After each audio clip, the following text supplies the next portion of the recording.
Okay, good afternoon, everybody. I'm here with Professor David Redlawsk.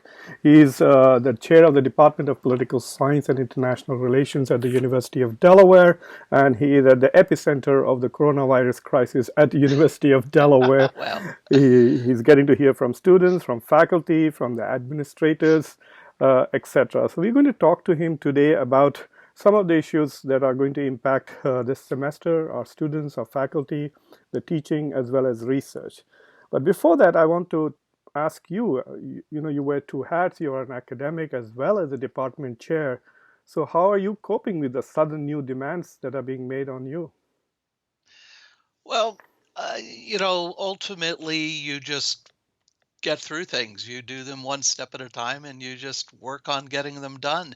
In my case, a lot of this just means I'm getting a lot of emails and I have to do some distribution of those emails or key points in those emails to faculty and staff, students as well. And of course, I'm teaching a class, I suppose, in some ways, ironically, on state and local government this semester. And the reason I say ironically is because we're learning in real time how important state and local government ends up being. But in terms of for myself, I'm fortunate I have room in my house for an office. So I'm sitting here in that office. I have the necessary technology. It seems to be working well enough.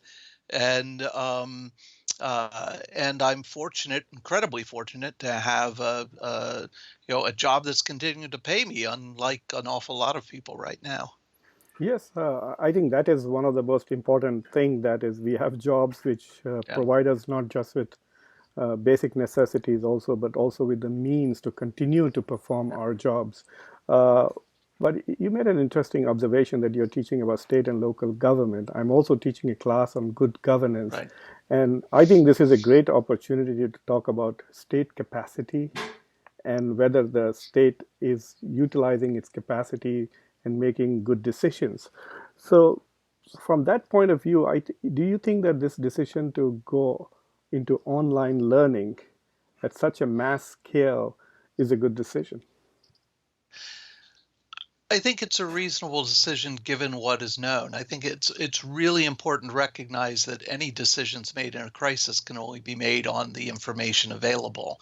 And right now, the information available, of course, and even when this decision was made, was that we're facing a pandemic of unknown long-term effects of unknown proportions, really.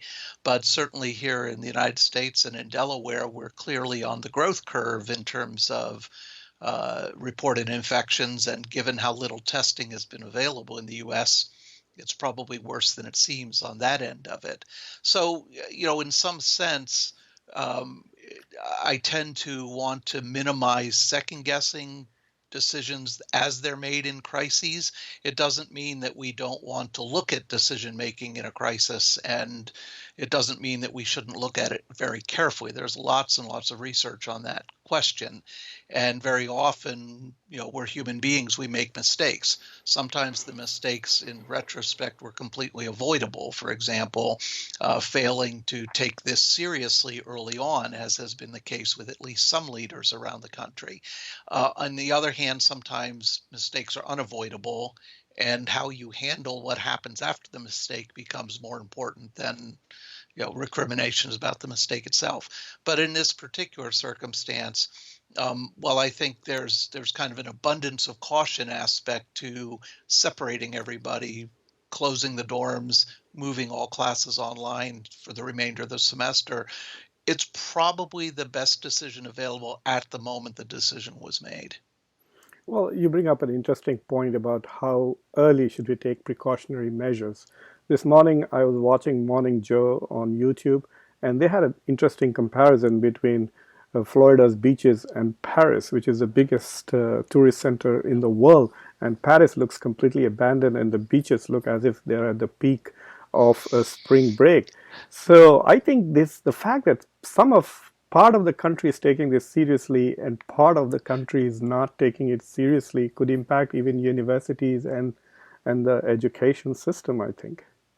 Oh, absolutely. And one of the really fascinating and scary things, quite honestly, as someone who looks at political behavior. I study campaigns and elections. I look at voter decision making. And what defines politics in the United States these days is this idea of negative partisanship, this idea that the other side is so bad it doesn't matter what our side says or does, we're still better. And now we're seeing that play out in a crisis environment in a way we've never seen it before. So that when partisan leaders say something, half the country essentially says, well, they're lying, and the other half of the country takes it seriously. We're going to have really interesting data, again, as a political scientist, down the road as we look at the twists and turns. The president did not seem to take it terribly seriously early on. He has switched that quite a lot, and I think to his credit. And as a result, it will be very interesting to see what happens with responses from people who are Republicans, the president's party, versus people who are Democrats. But the spring break thing is especially interesting. And it's especially interesting because the early word about this virus was that young people were potentially not affected very much. And certainly the mortality rate's much, much lower, at least in the data that are available. And yet, I've just been reading in the last day or two that turns out maybe not to be the case. Certainly in France, I think the statistic was something like 40% of those hospitalized are under 60 years old, a group thought not to be nearly as at risk. So, in some ways, the kids, particularly the college kids going to spring break, were behaving in predictable ways given the information that was being put out there. But that's, given what we think we now know, that's a huge mistake. Well, we should have learned from the primaries that you can't rely on the young. Bernie Sanders discovered it to his peril, that you can't rely. But even the way the young were behaving and are still behaving puts their own elders in peril. I mean, they are going to come back to their parents or grandparents now, straight from the beach, so to speak. It's really hard, right? I mean, this is one of those things where um, uh, until it hits, it's hard to see what the impact is on you. It is, it requires long-term thinking, and most of us are mostly good at short-term thinking. And as a consequence, I think the idea of the kinds of potential outcomes, particularly taking a virus where you're not showing any symptoms back to family members who would be even more at risk, are really hard to process initially. And so, this is what we're seeing, and we're seeing it partly because we did not have clear signals from political leaders. It matters a lot what kind of signals you get. So in some states, Maryland, next door to us, with Governor Larry Hogan, a Republican, has taken this very seriously from early on. But other Republican governors have told people, just keep going out and doing what you're doing. It's no big deal. Mm-hmm. So it's not just right. Partisanship matters because people listen to their party leaders. In the end, you need the leadership of the country and of the states all pulling in the same direction. Coming back to the university's context, as the chair, what are your immediate concerns as the chair of the department? What are you really worried about? And in the long term, what are you worried about? I mean, our number one concern is clearly how to continue to deliver the quality education that our department is known for doing. We have a fantastic faculty, incredibly dedicated, great teachers, but basically none of us, or almost none of us, are particularly experienced in doing online teaching. Online education is not the same as standing in the classroom, lecturing or leading discussions or having group projects or all the rest of that. And because most of us haven't done it, my top concern is that we find ways to do it effectively, but not worry too much at the moment about doing it perfectly, right? So that's the first thing. It's really just making sure we can continue to teach, and we continue to teach reasonably well. And then, in particular, I'm concerned about our seniors. The students who are just finishing up may have final requirements to do, had been looking forward to graduation and to the next phase of their lives.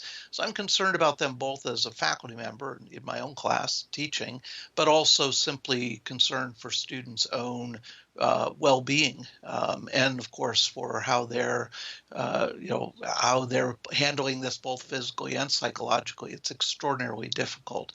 And I'll say most of the communications from the university so far have been focused very heavily on that issue of teaching and student well-being. One of the things that the last 2, 3 days, thanks to your initiative and some of our talented colleagues, we have been going through a lot of training programs on how to use Zoom and how to use Canvas and interface these various tools.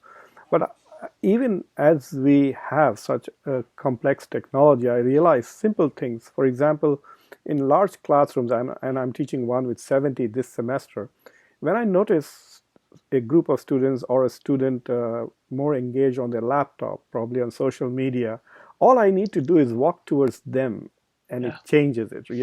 I can see from their faces those who are, like I see now some students who are getting upset with something that I'm saying, and I immediately ask them to, like, do you agree with me? And they're able to, raise their issue, whatever is bothering them at the moment. I don't think we can do this on Zoom. I can't look at the 70 screens and figure it out. So no matter how much technology, I don't think it is going to replace face to face. So, Yeah. so, so to me, that is a concern, isn't it? That the quality of education that we may end up delivering this semester does not meet our usual standards.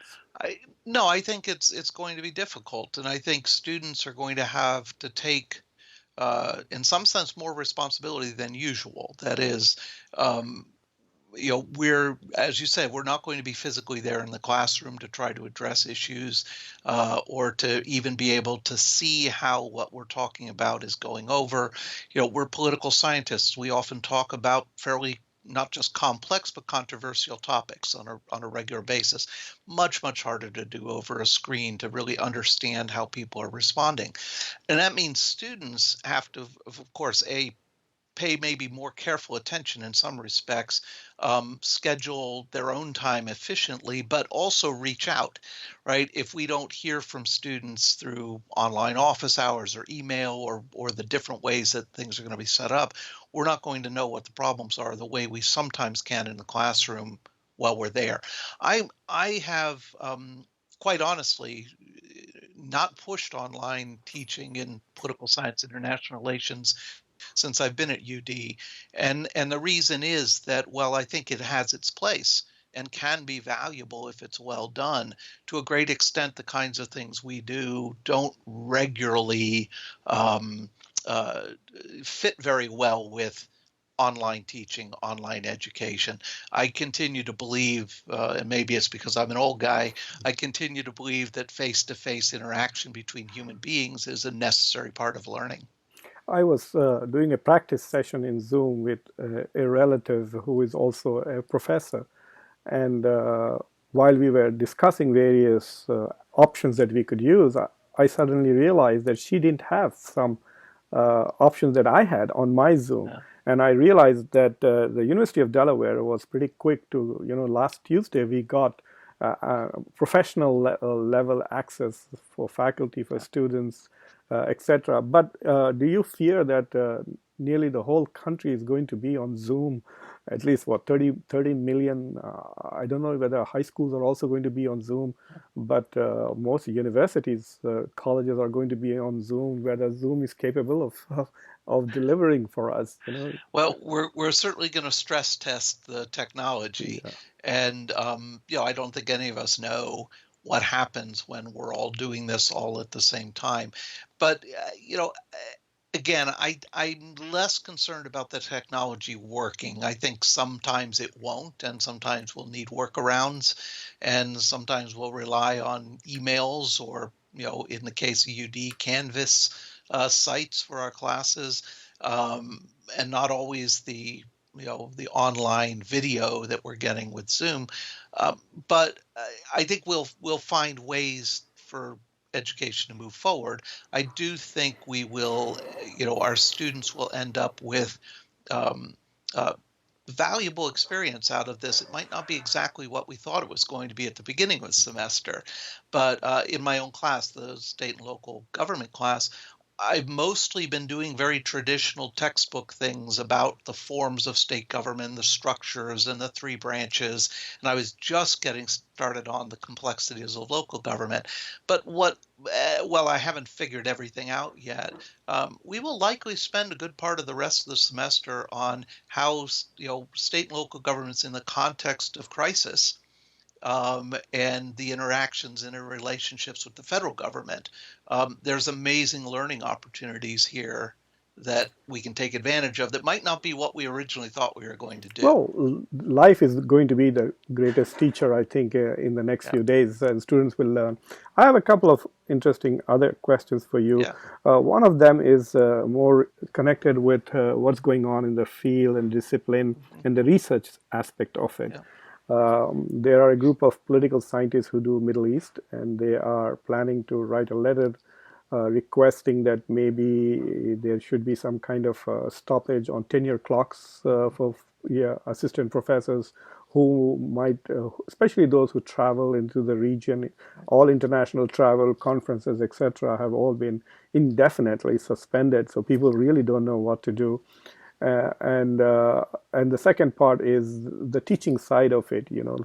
Some people are going from zero to whatever is Right. necessary using technology. So are there any policy discussions about tenure as well as teaching evaluations that you would like to share with us? So there are absolutely discussions about this, and a number of universities are beginning to move one direction or another. The At UD there has been discussion. There have been uh, emails plus Zoom meetings with the dean in the College of Arts and Sciences, and the dean's office has been very open to listening to the things that chairs have to say and the concerns that we've expressed. And a number of our colleagues have expressed concerns about things like the tenure clock, that a brand new assistant professor basically has 6 years, and in their 6th year, they're evaluated. And if they are successful, they get tenure and get to stay. And if they're unsuccessful, they haven't done enough research, they haven't taught well enough. Um, uh, you know, they have another year and they're gone. So, that up and out thing of tenure is much more problematic in a situation when you literally cannot do your research. Some of us have less trouble than others. I mean, my own research heavily relies on survey data, it relies on experiments that I do online. It might actually be easier to get people to Good. fill out these surveys right now Yeah. because they're sitting at home. But for people who travel, as you noted, and even for myself, because I travel a lot to interact with collaborators and colleagues, this is a huge hit. I'll liken it. So a couple of years ago at UD, one of the lab buildings had a serious fire, Yes. and it affected the laboratories for a number of early career researchers. And in those cases, opportunities were provided to extend tenure clocks, to give more time, because they literally lost their laboratories. Um, the discussions are underway from what I know, and it'll be interesting to see where it turns out. But a number of us have suggested that that would be a reasonable response by the university. The other question, more on the teaching and the student side, we do student evaluations of teaching every semester. We probably should still get them, although we should probably ask different questions. But the Yeah. question becomes how to count them. UD, we rely on them as part of the assessment every year of faculty performance. I think it's not Personally, I think it's not particularly fair to count them this year, Sure. this semester, in the way we would have counted them in the past. Again, there's no official guidance yet on these questions from the university, but they're taking them seriously. I will say another thing that's been going around has been the question of grading for this semester, Yes. and some universities have move to pass-fail grading for the semester. Interestingly enough, though, that is actually controversial among students themselves. Some worry that pass-fail grading will actually, they're looking for help on their GPA this semester, thought they would do well. Pass-fail grading doesn't feed into the GPA. And so for students who need to show that they have A's, for example, pass-fail grading doesn't work for that. On the other hand, for many students, the stresses of this change are just absolutely huge, and essentially kicked out of dorms very quickly with very little warning, needing to go home or find a place to live, thinking that we all can just turn around and immediately, have the kind of learning that we evaluate with grading, I think is problematic. The university, again, is talking about it and thinking about it at senior levels, but that one is really a complex question, and hopefully we'll get some guidance soon. Actually, that was my next question about the pass-fail issue. I just drove up to Harvard and came back, and I was talking to some students there, and a couple of them were telling me that some of the courses that they are taking this semester is critical, absolutely critical for their going to grad school. For example, if you're taking real analysis this semester, that one course is critical for what you do to go to grad school. So getting a pass could mean you got a C, you got a B, or an A. So I hope that the universities will give the option for students to choose whether they want a grade or get a pass and fail, or maybe limit pass and fail to those students who are graduating this semester, and then make sure that others. Well, and I think that is going to be a tricky situation. My last question and comment to you is that none of us have had an opportunity to think about the long-term implications of this, and I realize that the fear is that the economic consequences of this crisis are going to be far more devastating than even 2008. The projected unemployment is at 20%, and the market. We have lost $3-4 trillion on market capitalization already. So, do you think this is going to have a serious impact on universities, on research, on endowments? At least in the short term, it certainly has an impact on everything. With the market down some 30% or more from its top, maybe it's even 40% now, that directly affects university endowments. And what that affects is how much operating income they can get from the university endowment, which then affects, how much money there is to do the things universities do. That's also going to affect granting agencies. It's going to affect just about anybody that we're involved with, as well as families who are trying to figure out, okay, how do we even pay for college next year at this point? And all the professors probably will now revisit their retirement plans, which means there will be less employment for PhDs who are graduating. It's certainly possible, right? I mean, it no longer looks quite as easy to retire as it might have a month ago. We don't know. We absolutely don't know. There's some news today that a very small study looking at an existing anti-malarial drug has found really strong positive effects on curing this. Whether that holds up in larger scale studies, we don't know, but the reports are really exciting. And maybe there's something to it, maybe there isn't. But the bottom line is the level of uncertainty right now, that come back to the governance point that we kind of started with.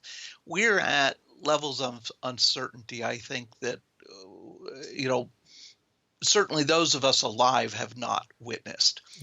Even after 9/11, even after the crash in 2008, I don't think the level of uncertainty about what is happening in the world and where is it going reached where we are right now.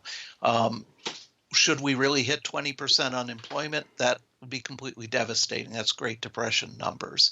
But if somehow we manage, as they keep talking, flattening the curve, minimizing the impact, maybe it's a few years rather than a few decades to recover. Well, that was wonderful talking to you. Thank you for taking your time out. You're very busy today, and I guess from now on, and I really enjoyed talking to you. And I also want to thank you for the leadership that you're showing, and I am a witness to that. So thank you very much, Professor Redlawsk. Thank you, Professor Khan.